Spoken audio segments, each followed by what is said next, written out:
Chapter 7. Ashes, ashes, all fall down.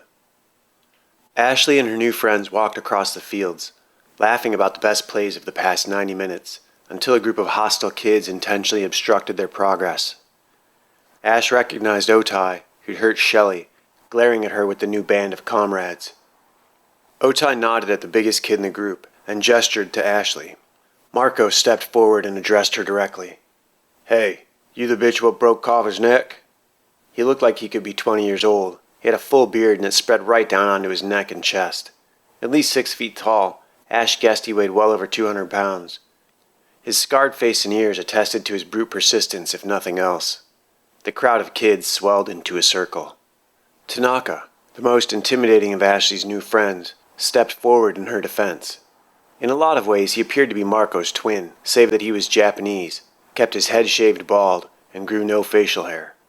Under a sun visor, several parallel scars ran across his left cheek, over the eye socket and up onto his forehead.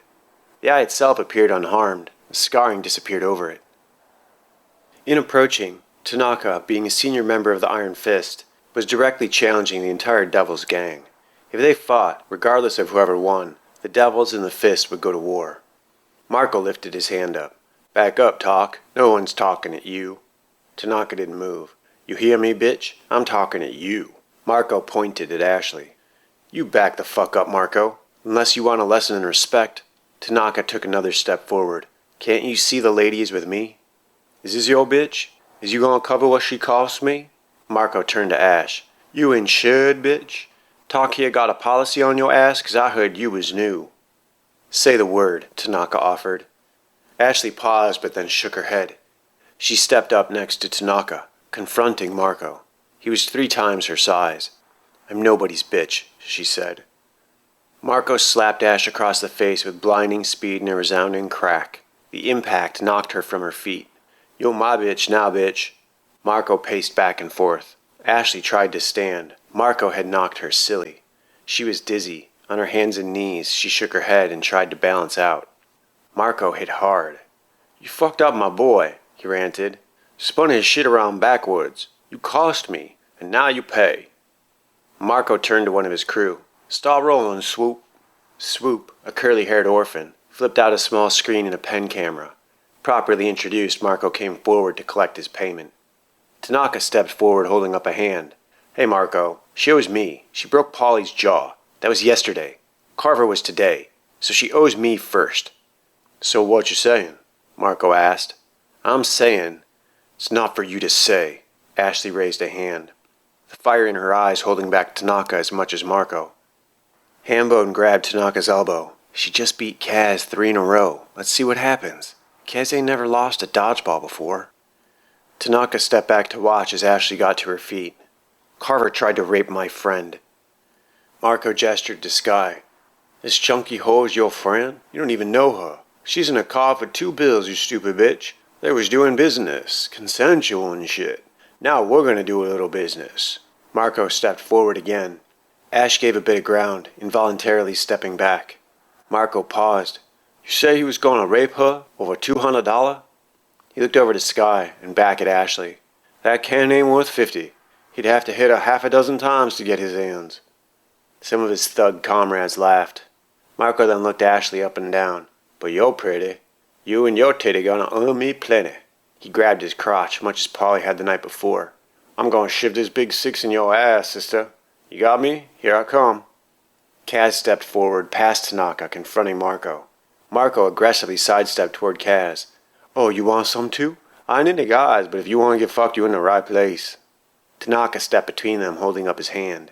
"She's mine, Marco. She hit Polly last night. She owes me first. You can settle up for Carver with me. What do you want for him?" Marco looked at Tank. "Well, all right then. I'm a businessman. Let's negotiate." Ash straightened up and cracked her neck. "I'm nobody's property, and you are not paying for me." "Pop down, bitch. The men are speaking," Marco snapped. "You about to have these nuts in your guts, so be patient now." Ashley glared at him. "I'm not yours and I'm not his. People aren't possessions." "So you're not covering her then?" Marco asked Tank. Tanaka smiled, raised his hands, and took a step back. "Looks like you got a fighter." "All right then." Marco turned to Ashley. "Let's have us some fun, little girl." He lunged toward her, but she sidestepped him easily. He stumbled, off balance and embarrassed. Ash condescendingly pushed him. He dropped to a knee. "You bitch," he roared, and lunged after her, swinging. Ash dodged a couple haymakers, but got clobbered with an unexpected left. She crumpled to the ground. The crowd swelled forward. Marco hesitated before kicking her. Ash slipped away, getting to her feet. She coughed and wiped blood from her lip. Marco saw the blood and lowered his guard. "Ready to cooperate a little bit?" Ash caught her breath and nodded. Marco relaxed out of his threatening posture. "That's more like it. Now come over here." Ash walked over. Marco smiled. "Unbutton my pants." Ash looked down the front of his pants. Without warning, without even looking up, she elbowed him in the face. He staggered backward. Blood poured from his nose, his giant paws swinging blindly. Ash ducked, dodged, stepped to her left and planted a heel in his stomach. Marco collapsed. She watched him cautiously. Faster than she anticipated, he lunged, tackling her to the ground. From on top of her, he unloaded on her face. Ash blocked with her arms and got a knee between herself and Marco, but he continued swinging. Ash pushed him back with her leg, but he was too strong, too heavy. She huddled down and pondered her next move. Marco got tired and leaned back. Still fixated on her body, he started to undo his pants. Ash sat up violently, her forehead smashing into his face. His nose cracked loudly, and blood gushed from the twice-ruined major sense organ. Marco screamed. Covered in blood, Ash rolled away, scrambling to her feet. Marco made it up to his knees. He was still almost as tall as her. He held his nose and desperately tried to stop the bleeding, forced to breathe through his mouth. Ash wiped the blood from her face and circled him warily. Positioning herself for a ruthless kick to the head, Marco saw her and held up his hands, gesturing for mercy. Ashley checked the kick and stepped to the side, allowing him a moment to deal with his injury. Marco exhaled forcefully, blowing blood and snot all over the playground. Ashley took a step back, contempt painting her features. Marco reached into his pocket and pulled out a shank. He lunged at her but only caught her shirt. Furious, he slashed again, several times, missing with each. The surrounding children held their breath. With his next jab, Ash saw Marco's wrist sail by.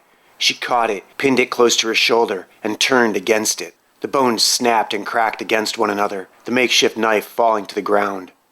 Ash twisted Marco's arm around behind his body. She continued twisting until it dislocated at the shoulder with a loud pop and released him. He collapsed to the ground, pinned by the excruciating pain radiating from his shoulder. Ashley circled him. She picked up the knife. Originally a spoon, the flat metal handle had been sharpened to a point, one side ground to a relatively dangerous edge. Ash walked over to his head. The crowd remained silent. She stood near Marco's outstretched left hand. She took a moment to catch her breath. "That was pretty rude." Marco coughed. "I need you to apologize," Ashley said. He didn't seem to hear her. She knelt in front of him and lifted his head by the hair. "I said I need you to apologize." Marco screamed. "What the fuck did you do to my arm, you bitch?" Ashley held the knife by the point and hit Marco on the head with the bowl of the spoon. "Apologize," she insisted. "Fuck you!" he yelled. Ash spun the spoon and stabbed it through Marco's outstretched good hand. He screamed. "Apologize," Ash yelled. "You slut! I'm gonna kill you!" Ash stomped on the end of the spoon, driving it through Marco's hand and into the cracked and broken ground beneath. "Apologize," she demanded, pressing down on the spoon. Marco howled obscenities. Ash pushed down, folding the spoon against the bones of his hand. "Apologize." "Fuck you, you fucking cunt!" Ash stomped the hand. Everyone up front heard the bones crunch as they broke. Marco's screams rose an entire octave. Ash stomped the hand over and over and over. Marco screamed himself hoarse. The audience watched silently. Finally, she stopped. Marco continued moaning and crying. When he paused, Ashley stomped the hand again. Marco screamed and cried, calling her every curse word he could think of. Eventually, he screamed himself out of breath, and Ash stomped the hand again. Marco gasped for air and finally got enough oxygen into his lungs. "I'm sorry. Please stop. I'm sorry. Please," he cried. "Louder," Ash commanded. I'm sorry," he yelled. "Louder," she yelled back. I'm so sorry, please." Marco was burnt out. "You're gonna shift six me, huh, asshole?" Ash mercilessly stomped the ruined hand a dozen more times. Finally, she was finished. Almost. She wound up and kicked him in the face, knocking him out cold.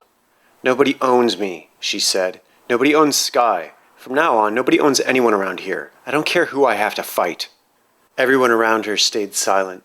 The crowd was stunned and speechless. Ashley's new friends looked conflicted. They appeared impressed and horrified, attracted to and repulsed by the stalwart teen. She understood their conflict. She felt it in herself. She walked past them without a word, without a single personal glance. No one followed her as she left the field. Everyone left, going their own separate ways. Everyone except for Marco.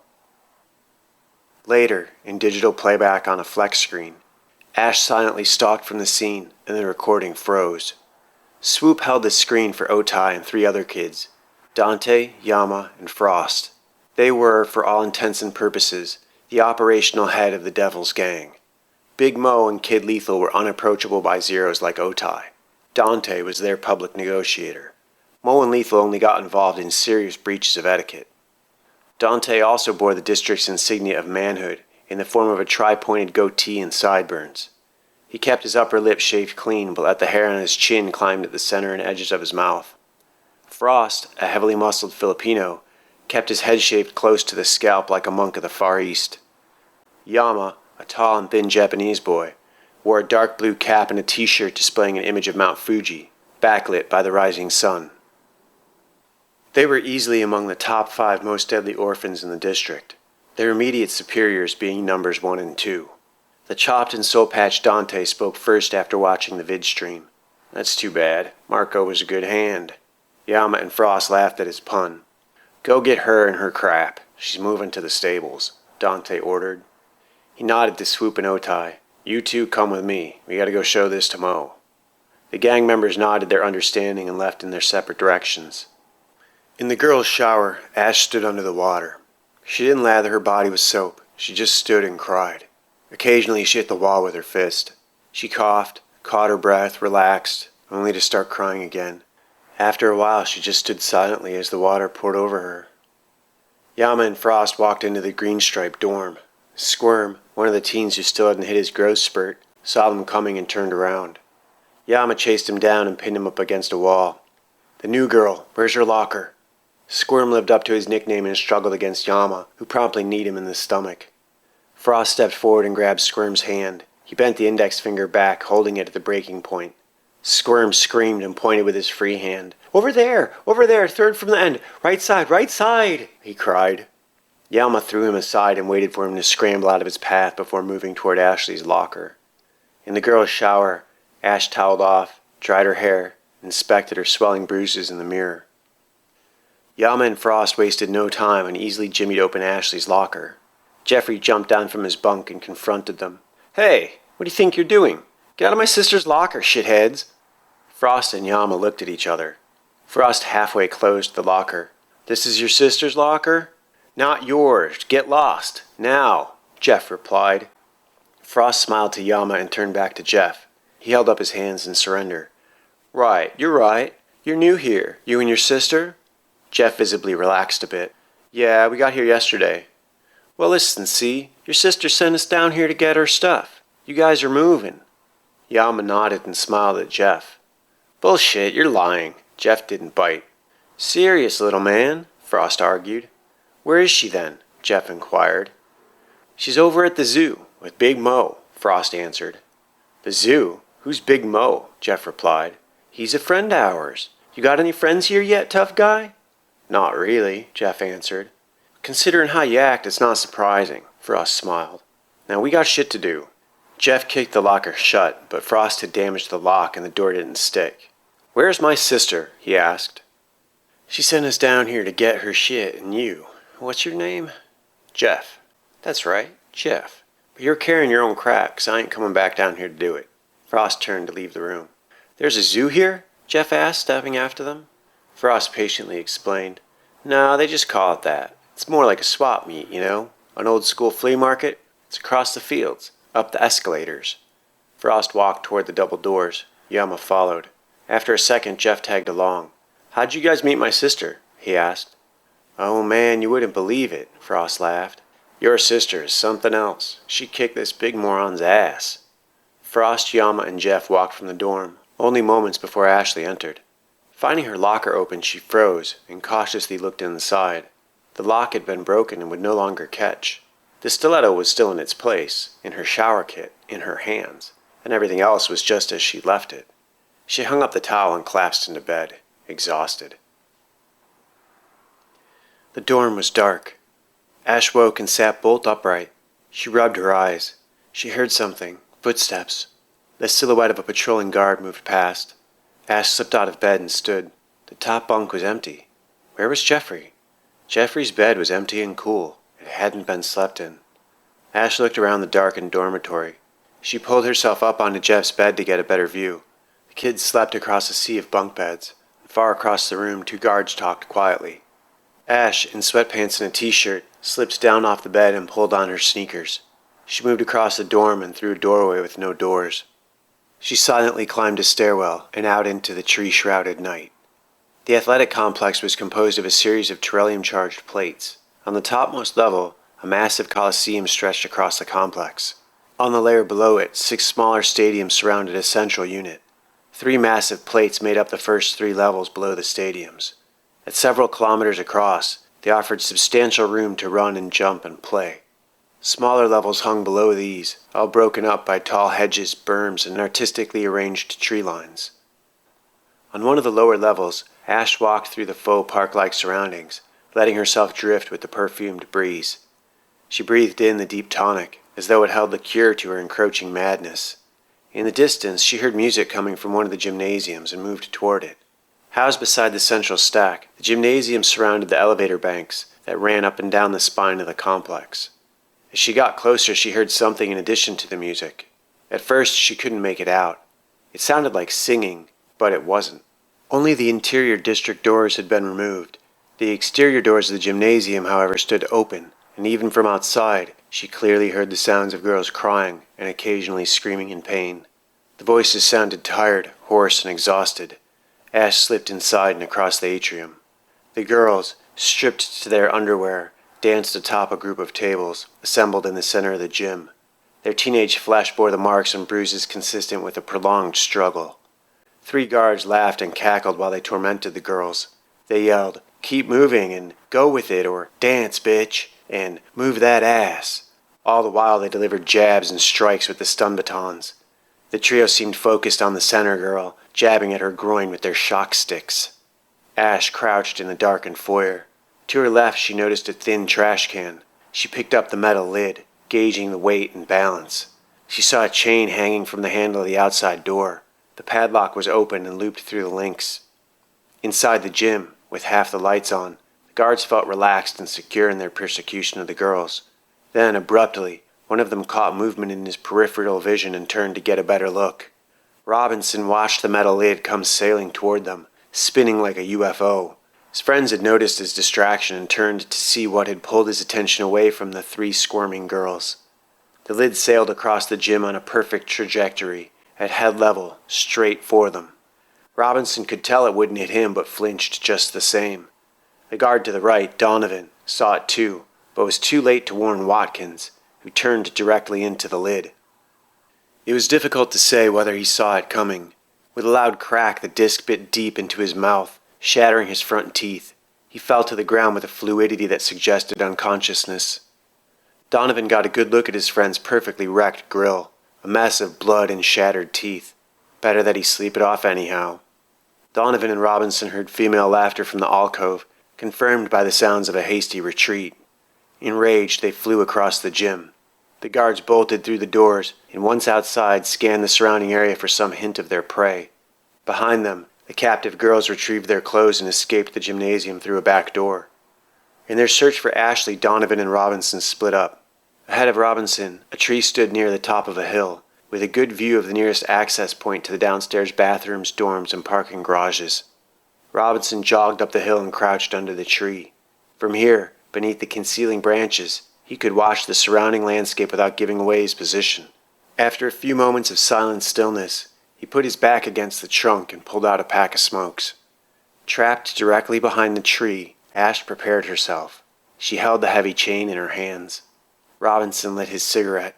Ash swung the chain around the tree, catching the far side of the metal links as they came around and jerking it tight. The suddenness of the attack caught Robinson off guard. He dropped the cigarette and struggled with the chain. Ash planted a foot on the trunk and pulled the chain into his throat. She fished the lock from her belt loop and slipped it through 2 intersecting links. Robinson's cigarette started a small fire in the kindling around his feet. He struggled with the chain and also stomped the fire, which did more to spread it rather than put it out. He weakly screamed for help, but panicked and desperate, chained to the base of a burning tree, he was having trouble catching his breath.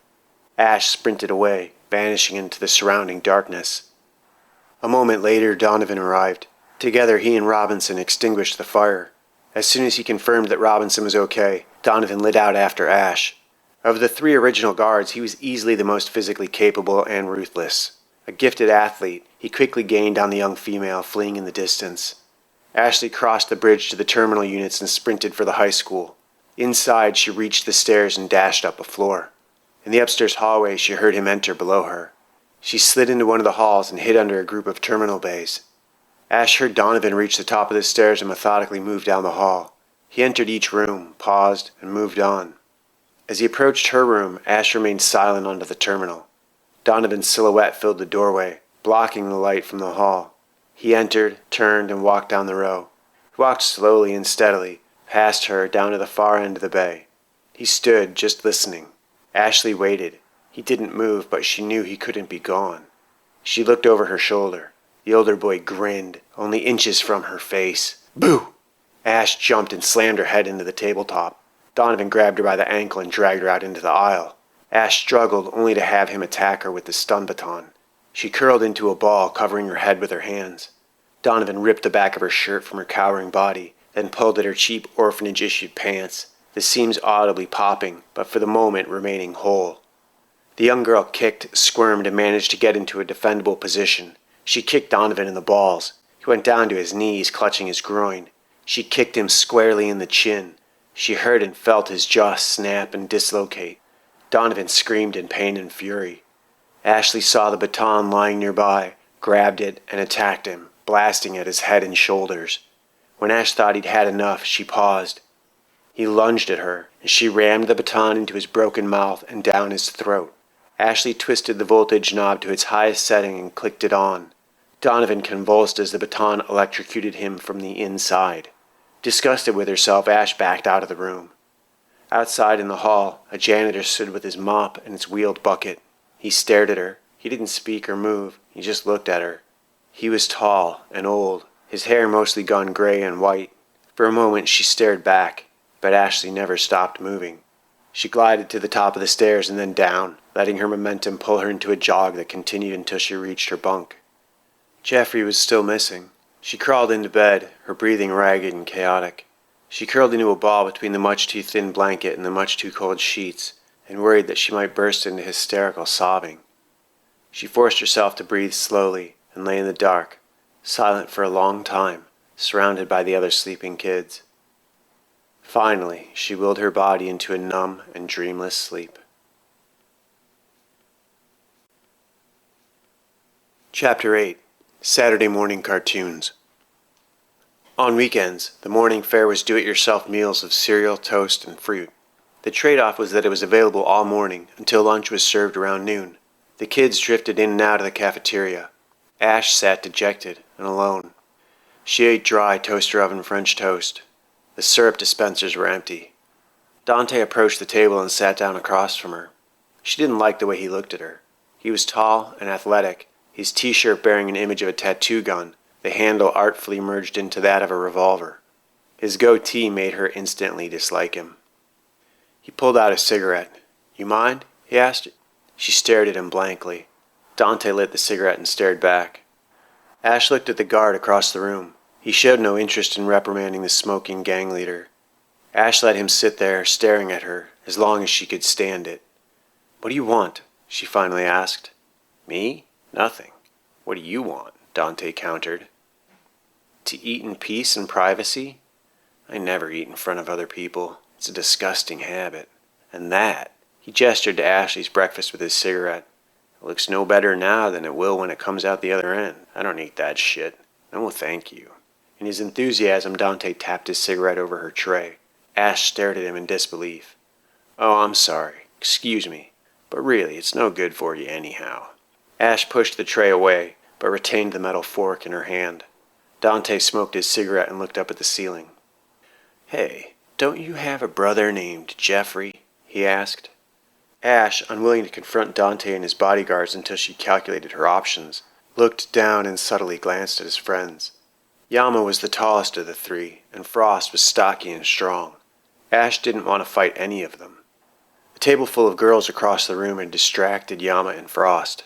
Dante attempted to recapture her attention. "I met him last night, your brother." Ash openly looked over at the table full of girls, ignoring Dante and consciously looking scared of the confrontation. She had to draw him in, make him feel secure. Dante jumped in with both feet. "I saw him take a nasty tumble down some stairs." Ashley dropped her gaze to the floor and pulled a foot up onto the bench, her knee coming between herself and Dante. She let her shoulders fall, submissive. Ash heard Dante give a victorious breath. It was clear he considered her beaten. He glanced over at the girls across the room. Yama and Frost grinned and waved to the girls. They were cute and smiling. A couple waved back. Ashley watched everything from her peripheral vision, her head lowered. Dante, Yama, and Frost lived on the Bolt. They didn't know these girls, but everyone knew them. They were famous. The Devils ran District 13. Dante, Yama, and Frost were the most senior members the other gangs could bargain with, be friendly with. If Dante paid you a visit, you might survive. He was the good cop. If Big Mo or Kid Lethal had to come see you, it was a different story entirely. Ash was perhaps the single most person in the district to have absolutely no idea who these three devils were, but she did know that young men always have something to prove. She could see that these three particular individuals believed hell was a hierarchy, and just like every other faction of society, they were eager to earn their place. Dante was now blatantly oogling the girls across the room. The girls, impressed with their legendary status and naturally competitive, were eager to distract the devils from whatever business they had with Ashley. They openly flirted, smiled, and giggled. Only a moment had passed, but her opportunity had come. With 2 smooth upward steps, Ash climbed onto the table, crouched low, and grabbed Dante by the back of his head, her left fist balling up in his hair. Her right hand pressed the tines of her fork into his throat. Ashley smiled at him, ready and willing to open the carotid artery with the blunt utensil. Dante remained perfectly still, not allowing the slightest look of surprise or concern to cross his features. He did, however, have a hard time repressing a smile in admiration for Ashley's graceful attack. Ashley drove the point home with a smile that didn't reach her eyes. Not only had she taken him by surprise physically, but she had suckered him too with the cowering puppy act. Her expression said it all. You are outclassed. The cigarette smoke alone dared move. Dante curled his hand as if to flick the cigarette at Ashley's face. She planted a knee in his chest, leaning into him, putting her face in the same general area as his own, and pressing forward with the fork, daring him to flick the cigarette. Dante did, but over and past them, at Yama and Frost.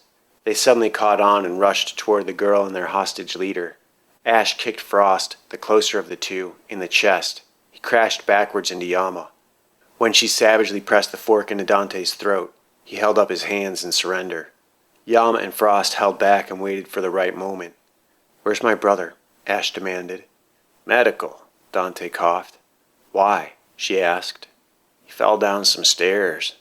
Dante abruptly twisted out of Ashley's grip and away from the fork. He coughed several times. "Psycho!" Ash remained on Dante's side of the table. With their leader out of the way, Frost and Yama charged her. Ash spun, grabbed Frost, and backed over the table, pulling him with her.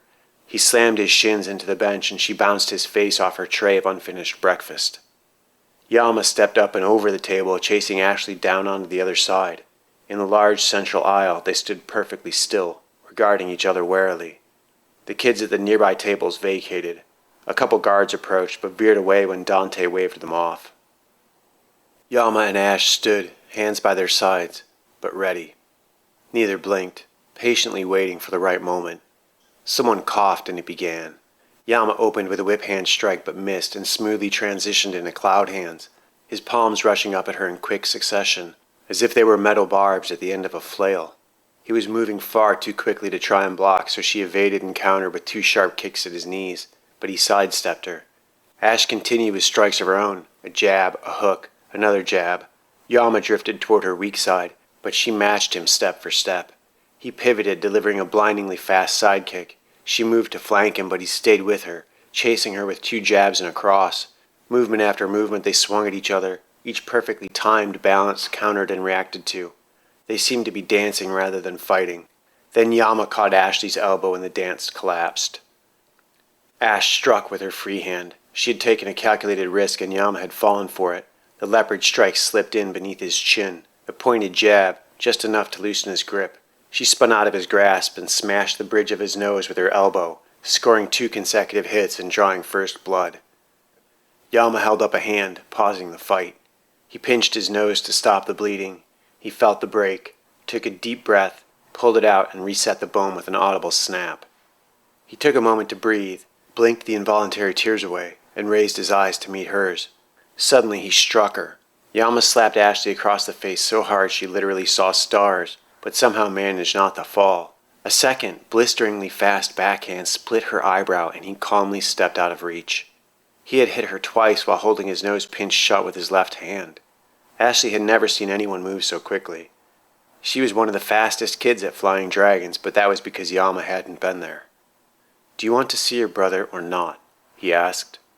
Ash looked over to the angry, calm Dante and the scowling, breakfast-stained Frost. She said nothing but turned back to Yama and nodded. The blood ran into her eye and she wiped it away. Yama turned and walked from the cafeteria, followed by Frost, Dante, and Ashley. They walked in silence for some time. The devil's presence turned nearly every single head.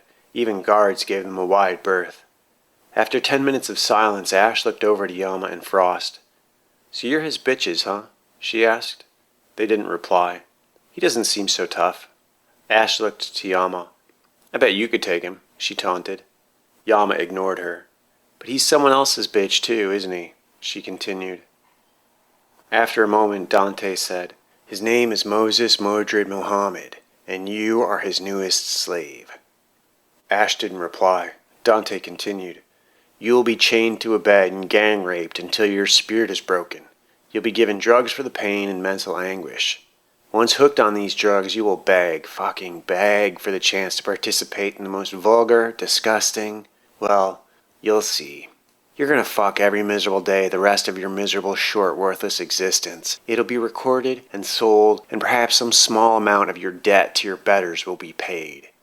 Ashley stopped walking and waited for Dante to do likewise. He did. "Where's my brother?" she asked. "I told you, medical." He pointed to an escalator in the distance. The escalator was one of the sporadic access points where the athletic complex connected with the ex-prison section, the Bolt. Dante smiled. "You go up those stairs, over to the elevator bank, and hit the Red Cross button." He turned and continued walking. Yama and Frost drifted after him. Reluctantly, Ash followed toward the towering but unmoving escalator, slowly growing in the distance.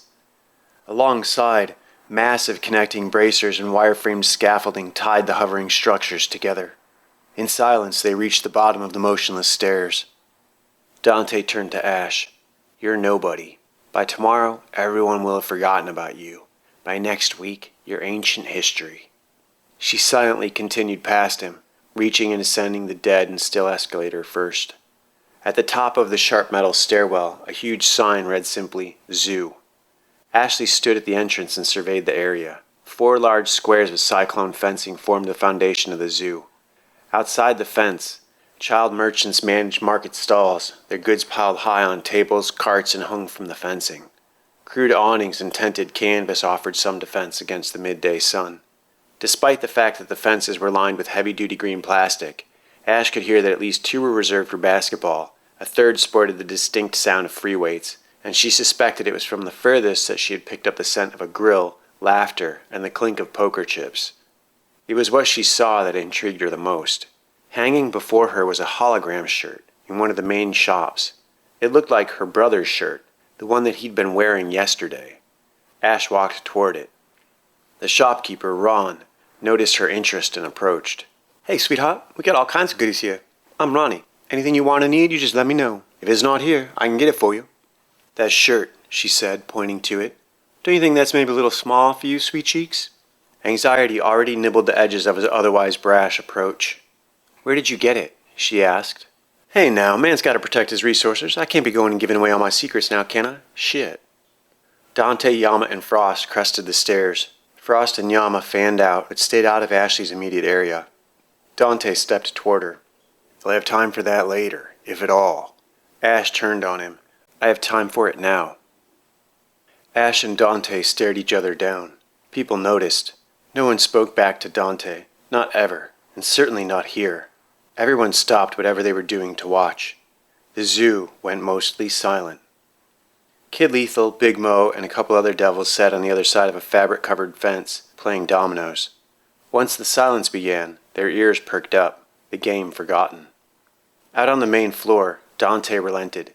He raised his hands, unwilling to get physical over something so trivial as a misappropriated t-shirt.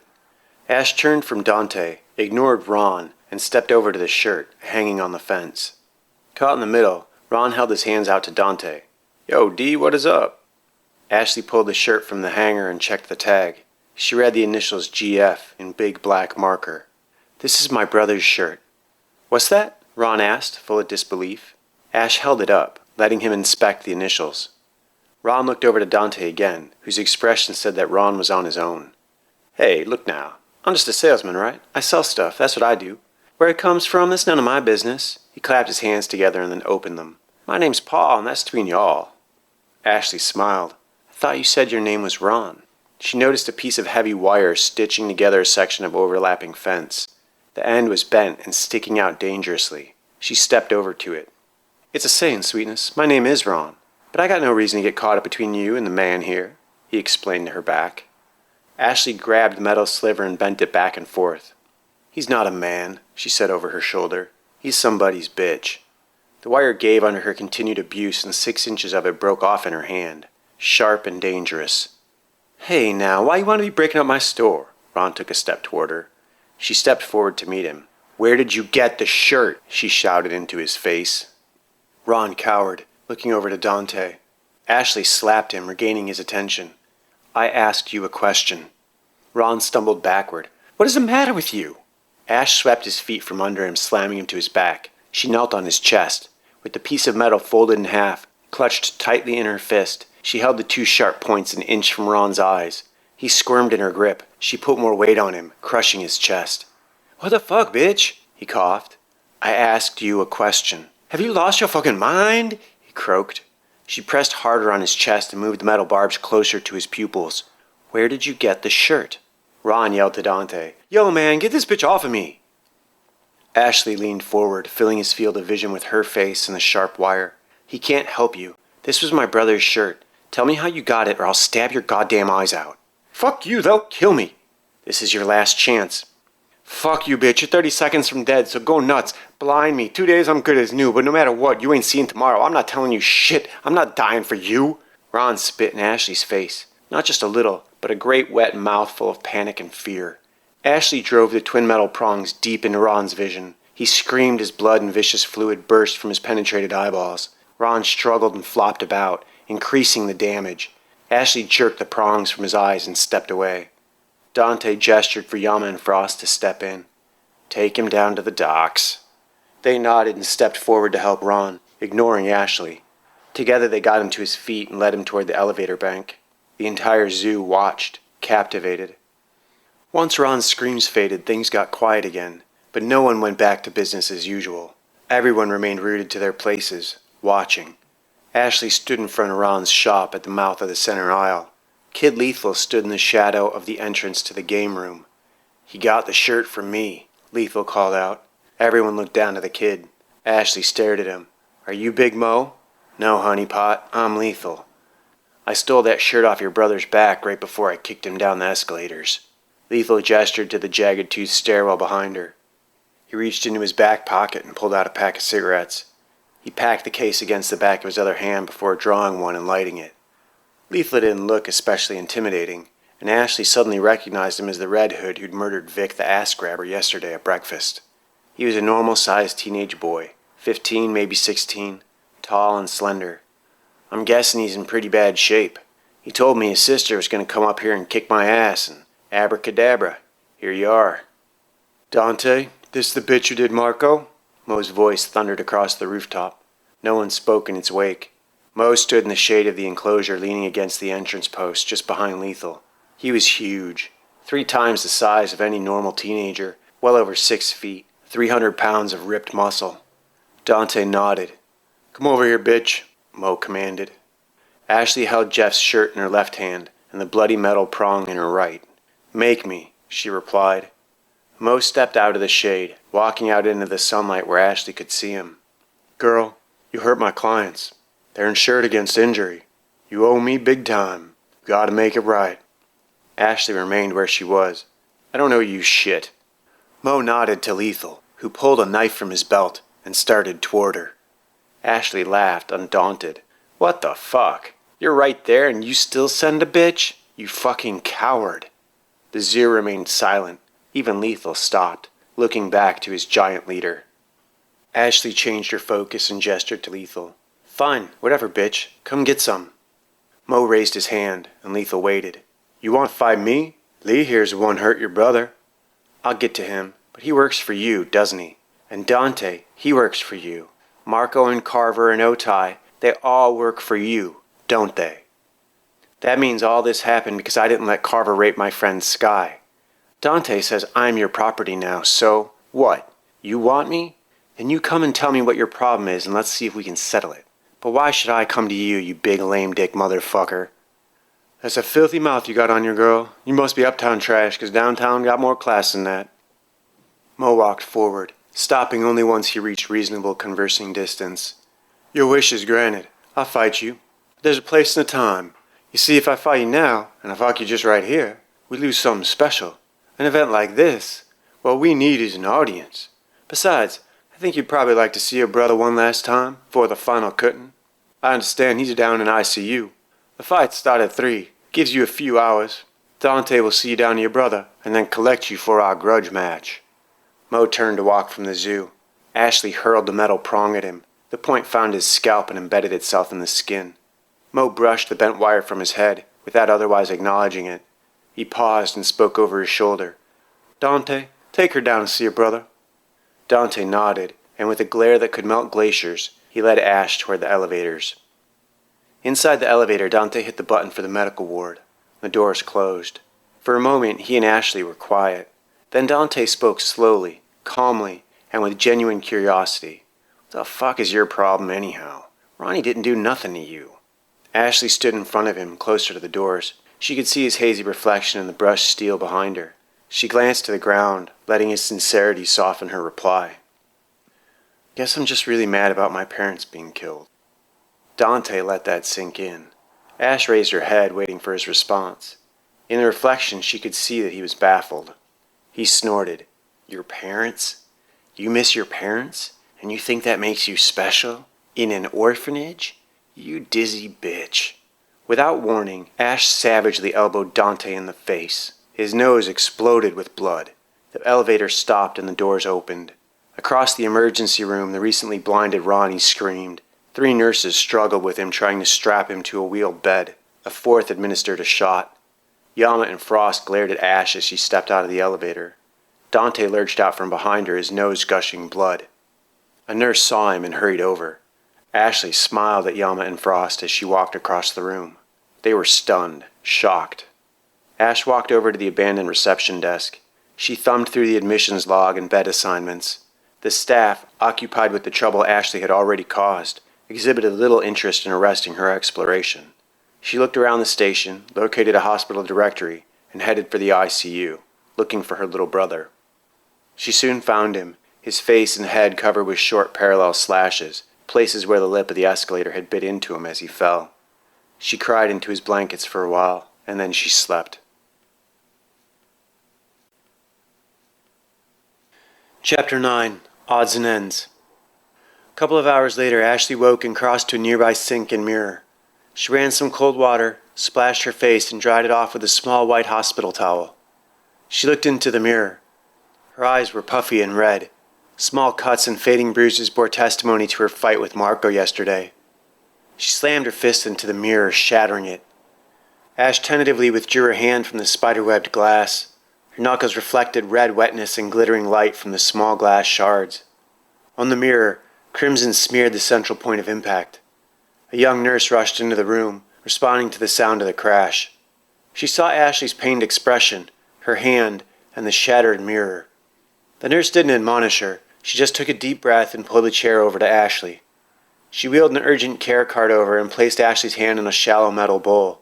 She rinsed the hand and removed the pieces of mirror with a pair of finely pointed tweezers. Once the wound was clean, the nurse spooned the blue, pluripotent antibacterial goo, a cheap version of her father's creation, over the knuckles and wrapped the hand with gauze. This is going to harden in 20 minutes. It'll start to deteriorate after 24 hours. Go easy, she suggested. Ash nodded. The nurse looked over at the mirror, shook her head, and left. Ash flexed her fist. The blue goo was already hardening. She glanced at the clock. 2:35. Dante will be coming for her soon. She doubted he'd be in a good mood. Ash looked at the large jar of blue goo and then back at the broken mirror. She picked up the towel and laid it over the metal sink. She pulled a surgical hammer from the instrument cart and held another towel in front of the mirror. Ash lightly rapped the mirror with the hammer, knocking chunks of silver glass into the towel. She then transferred the operation to the floor. Ash folded the towel and used the hammer to smash the mirror into smaller and smaller bits. Once the loud cracking sounds turned into a quiet crunching, she stopped. She opened the towel to reveal a small pile of glittering mirror sand. Ash wrapped more gauze over her damaged hand and then wrapped the other as well. She slathered them both with the blue goo and then lightly dipped her knuckles in the small mound of mirror shards. She stood and inspected her hands in the light and smiled. Ashley looked around for any other useful items. The hammer, great for breaking mirrors, was far too small to provide any significant help against Mo. She looked in the drawers of the surgical cart, lots of clamps and bandages. Then she discovered the knife drawer. A dozen chrome scalpels of varying sizes, sheathed in plastic caps, arranged on a towel. Ashley chose a particularly wicked-looking model and slipped it into her back pocket. Behind her, Jeff moved and slowly woke. He sat up and smiled at her. Ash hugged him, careful not to get mirror shards on him. She asked him if he felt well enough to get dressed. He nodded and struggled out of bed. As Jeff tied his second shoe, Dante, Yama, Frost, and two other guys arrived in the doorway. Ash turned to face them, placing her hands behind her back, offering no resistance. Yama and Frost stepped into the room, one to each side of the door. Jeff recognized them with a gasp. Dante remained in the hall. Ash nodded to Jeff and they walked out between them. The jumbled mess of golden curls, Swoop, followed the action with his camera, recording everything. Near the elevators a small crowd waited. Several held cameras and flashbulbs popped. Ashley's hands remained behind her back, in exactly the submissive posture required around the district guards. They rode the elevator to the bottom floor, and the doors opened. They were in an abandoned maintenance wing. Ash, Jeff, and her bodyguards drifted along with the rather heavy adolescent traffic. They walked the passageways, flanked with machinery so massive that they were as ants, the general flow informing anyone unsure of their mutual destination. Ash saw other groups of bodyguards and fighters as they made their way deeper into the prison. Kids floated along in groups of 2s and 3s and dozens. In the dull roar she felt the expectation. The air itself seemed charged with excitement. People looked at Ashley, surrounded by Dante and his crew. Dante, with his newly broken nose, walked with a simultaneous swagger and a sobering measure of humility. He made eye contact with almost no one. Finally, the entourage reached a deep corner of the prison, underneath the recycling center, the waste chutes. There were only 3 working chutes. The 4th had been renovated into an auditorium. Bleachers and box seats had been erected around a central shallow pit. Concession stand offered cold drinks and sweets of all kinds. The fights were professionally produced and filmed from dozens of angles. All of it broadcast live, available to anyone who cared to tune in. Ash estimated the spectators numbered in the hundreds. The stands were packed. Kids milled about everywhere. 3 walls of oddsmakers offered constantly changing digital wagers on the afternoon's events. Ashley's fight, a late addition to the card, was scheduled last.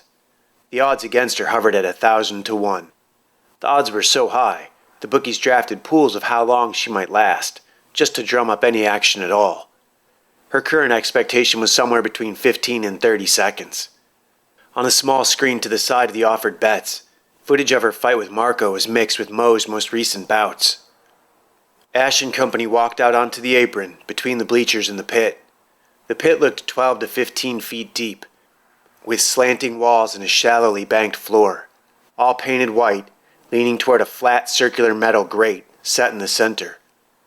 Video screens hung everywhere, cycling through the commentary on the upcoming participants. The announcers broke down the odds and explanations of the various bets to the waiting crowd. Ash and her crew wound their way through the auditorium, under and behind the bleachers, to abandoned offices in the back, doubling as fighters' warm-up rooms. Ash was given her own, and Jeff stayed with her. Dante locked the heavy door behind himself as he left. Ash and Jeff could hear the announcer's muffled voice on the loudspeakers. They heard the bell and the thunder of the crowd as a fight began. Over and over again, the fighters' heated exchanges were identified by a roar that built to a crescendo and then tapered off. Ash guessed that these must be brutal fights to draw such volume from the crowd. 2.5 hours later, Dante returned for her, marching her out to stand near the front of the bleachers. They allowed Jeffrey to follow silently. On the apron, Sky, Kaz, Hambone, Tanaka, and the rest of the kids she'd met came over to her. They wished her luck and tried to talk her out of it. Ash asked them to watch over Jeff, told him to stay with Sky and not let go of her hand. The pit, that had so recently been pure white, was now blood-stained in several places, streaked and smeared. Despite the fact the blood had been hosed down, it left long pink lines toward the center grate. The main card fighters stepped up onto the elevated platform. At the base of the platform, on Ashley's right, hung a banner reading Challenger. On that platform stood a huge goateed teenager in black shorts and a black robe. Twin swords were crossed in the embroidery on his back. The video screens nearest him displayed his name, stats, and record. Across the pit, on the other platform, stood a shorter but wider kid. He stood perfectly still. The banner under his platform read Champion. Tonight's title match, Hector Macho Man Mendoza, standing 6'2", weighing in at 210 pounds with a 74-inch reach. Macho Man sports an impressive record of 7 wins, 5 by knockout. Tonight he'll face the champ standing at 6 foot even, 240 pounds, with a 72-inch reach and an undefeated record of 17 wins, all by knockout, Harold the Bear Arcilla. Harold dropped his robe to the platform, but otherwise remained still. Across his back was a massive tattoo of a snarling bear. Hector bounced and shadowboxed, keeping himself warm. Harold didn't bounce or stretch. He didn't do anything at all. A bell rang, and the ref gestured for them to enter the pit. Hector bounced down the steps from his platform. The bear walked with exaggerated slowness. Once in the pit, the crowd went crazy as the fighters approached each other at the bottom. Dante led Ash out to the base of the platform Hector had occupied. Below her, Macho Man jumped at the bear, a mountain of muscle, who caught Hector easily and spun him into a full Nelson. They struggled for a few moments. Harold increased the pressure on Hector's neck. Macho Man stepped forward and then back, lifting a heel into the bear's groin, escaping from the hold. Harold doubled over in pain. Macho Man kicked him savagely in the face, shredding his lips against teeth. The crowd screamed wildly. Macho Man leapt at the bear, swinging wildly. Harold took it all. He even turned his face into the punches, attacking Hector's fists with his head. The strategy worked. Hector punched away, but his hands were soon reduced to hamburger. He stepped in with elbows, knees, finally a couple kicks, but he was out of gas, and it showed. The bear caught a lazy kick and spun, hurling Hector across the pit. He landed in a tangled mess of arms and legs. The bear stumbled after him, careful to avoid the grate at the center. He grabbed Hector and dragged him toward the grate. Hector kicked and jerked and kicked again. The bear paused long enough to punch him a few times. Someone tossed a lead pipe into the pit, followed by a large knife, several homemade shivs, a hatchet, a pair of brass knuckles, and a machete. Hector kicked free of the bear's distracted grasp. Instead of fleeing and picking up a weapon, Hector scrambled up the side of the ramp and attacked with a knee to the face. The bear absorbed the strike and flipped Hector past. Hector rolled dangerously close to the grate, but avoided it. He hopped to his feet, quickly snatching up the hatchet and pipe. The bear stood, Blood gushed from his smashed nose. He pinched it off, wiped it away, and picked up the machete at his feet. Hector set down the pipe, kept the hatchet, and swept up 3 shivs, all needle sharp. The bear anticipated Hector's attack and rushed toward him, hoping to close the distance in time. Hector leapt backward and hurled the first knife at Harold's shoulder, causing him to drop the machete. Hector threw another and planted it in the bear's thigh. The bear reached him before he could throw the third. Hector defended himself with the last shiv by stabbing it deep into Harold's forearm. Harold delivered a powerful punch to Hector's ribs, cracking 3 of them. The not-so-macho man scrambled away across the sloped floor, the hatchet in his hand, useless. The bear stood upright and pulled the knife out of his forearm. He pulled the shiv from his thigh and pulled the last one from his shoulder. He held the 3 small blades in his fist, protruding from between his fingers. A hush fell over the crowd. The fighters lined up, staring at each other from the length of the oversized trash chute. They silently agreed to a game of chicken and sprinted toward each other at full speed. Hector held the hatchet upside down, the blade along his forearm. The bear retained the 3 shivs nestled in his palm. As they neared each other, Hector took the high road, up the slanted ramp, attacking from above. The bear slashed at Hector's legs and opened 3 parallel gashes across his thigh. Hector's hatchet opened the bear's right shoulder to the bone and nicked his ear. Hector came down behind the bear, turned and positioned himself for an overhand attack. Harold spun and his hand lashed out, shredding Hector's shirt. His left caught the descending hatchet arm, and the bear prepared to deliver the final blow, a needle-filled right hand, all 3 shivs, to Hector's lung. Hector abandoned the hatchet attack and ducked past the bear, sprinting around the pit, putting some distance between himself and Harold. The bear saw the machete lying nearby and moved toward it. Hector threw the hatchet. The weapon spun end over end. Finally, the backside, the hammer, not the blade, collided with the bear's forehead. He went down hard. After a moment, he struggled to his hands and knees to discover Hector standing over him, with the machete held high. The bear leapt forward and slammed Hector to the ground. He grabbed his head. Harold the bear slammed Hector Macho Man's head against the floor until his struggles subsided and his ears bled. It would be considered bad form to drag an unconscious fighter over to the grate, and Harold didn't have the energy for it anyhow. The bear stood and raised an arm overhead, victorious. The referee, standing with the announcer, blew his whistle. Harold the Bear Arcilla declared winner by way of knockout. The crowd cheered and Harold raised both arms in victory. He was soon thrown a thick rope and helped from the pit. 3 medical techs slid down to Macho Man and strapped him onto an emergency sled. Hector was hauled out of the newly bloodied chute. Several guys with water and towels began rinsing the sides and the floor of the newest stains.